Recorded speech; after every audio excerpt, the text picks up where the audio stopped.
ഇപ്പോൾ ശ്രീ റെജി ലൂക്കോസ് ചേരുകയാണ് നമുക്കൊപ്പം. ശ്രീ റെജി ലൂക്കോസ്, തൃപ്പൂണിത്തുറയിൽ കസ്റ്റഡി മരണം എന്നാണ് ബന്ധുക്കൾ പറയുന്നത്. എസ് ഐ ഇപ്പോൾ സസ്പെൻഡ് ചെയ്തിട്ടുമുണ്ട്. എന്താണ് ഈ വിഷയത്തിൽ പ്രതികരിക്കാനുള്ളത്?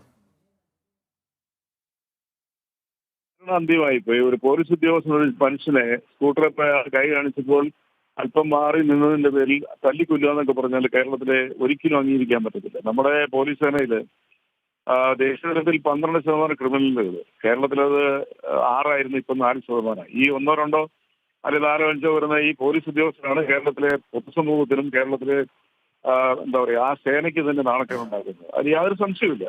ഇയാൾ ചെയ്തത് അയാൾ കുറ്റവാളിയാണെന്നുണ്ടെങ്കിൽ കുറഞ്ഞുകൊള്ളുന്നതാണ് ഇപ്പം മാധ്യമങ്ങളിലൂടെ വരുന്നത്. തല്ലിയെന്നും ദൃക്സാക്ഷികൾ പറയുന്നു. എന്തായാലും പോലീസിന്റെ തലോടൽ അദ്ദേഹത്തിന്റെ മരണത്തിനുണ്ടായി എന്നുള്ള കാര്യത്തിൽ ന്യായമായിട്ട് പൊതുസമൂഹം വിശ്വസിക്കുന്നു. അതിൽ ഒരു വിട്ടുവീഴ്ചയും ചെയ്യാൻ പാടില്ല. ആ സ്റ്റേഷന്റെ ഓഫീസർ, അതായത് സർക്കിൾ ഇൻസ്പെക്ടറെ കുറിച്ചും തൃപ്പൂണിത്തുറയിൽ നിന്ന് ജനങ്ങൾ വളരെ മോശമായ രീതിയിൽ അയാളെ കുറിച്ച് പ്രതികരിക്കുന്നുണ്ട്. അയാൾ ഒരു മർദ്ദന വീരനാണെന്ന് പറയുന്നു. ഇത്തരം പോലീസ് ഉദ്യോഗസ്ഥരെ പോലീസിൽ വരുന്ന ഉദ്യോഗസ്ഥരെ പിരിച്ചുവിടണം. ഇതിൽ കൊലക്കുറ്റത്തിന് കേസ് കൊടുക്കണം.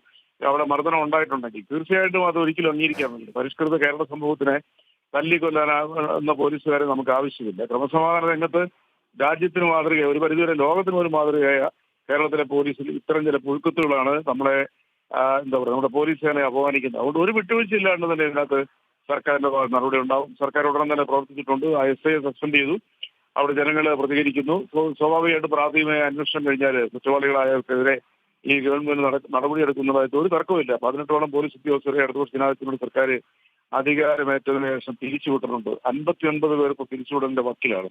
ഒരു സർക്കാരും ഇങ്ങനെ ചെയ്തിട്ടില്ല. അത് LDF സർക്കാരിന്റെ നേട്ടമാണ്. ആ നേട്ടങ്ങൾക്കൊക്കെ ഖ്യാതി അല്ലെങ്കിൽ എന്താ പറയുക മോശമായ രീതിയിലുള്ള ഒരു കരിപുരണ്ട അനുഭവമായി പോയത്. അതുകൊണ്ട് ആ നിരപരാധിയായ മനുഷ്യനെ, അദ്ദേഹത്തിന് 2 കുട്ടികളാണുള്ളത്, അയാളെ അന്വേഷണത്തിൽ അയാളെ മർദ്ദനത്തിലൂടെയാണ് ഇവന്മാർ കൊന്നത് എങ്കിൽ ഒരു സംശയം വിചാരിക്കേണ്ട, അതികർശനമായ നടപടികൾ എടുക്കണം. ഇവരെ ജയിലിലടയ്ക്കണം. നിയമത്തിന്റെ മുഴുവൻ കർശനമായ രീതിയിലുള്ള നടപടികൾ ഇവർക്ക് ചാർത്തണം എന്നുള്ള കാര്യത്തിൽ യാതൊരു സംശയമില്ല. അന്വേഷണം നടക്കട്ടെ. അതിനുശേഷം നമുക്കതിന് കൂടുതൽ വിവരങ്ങൾ പുറത്തു വരും.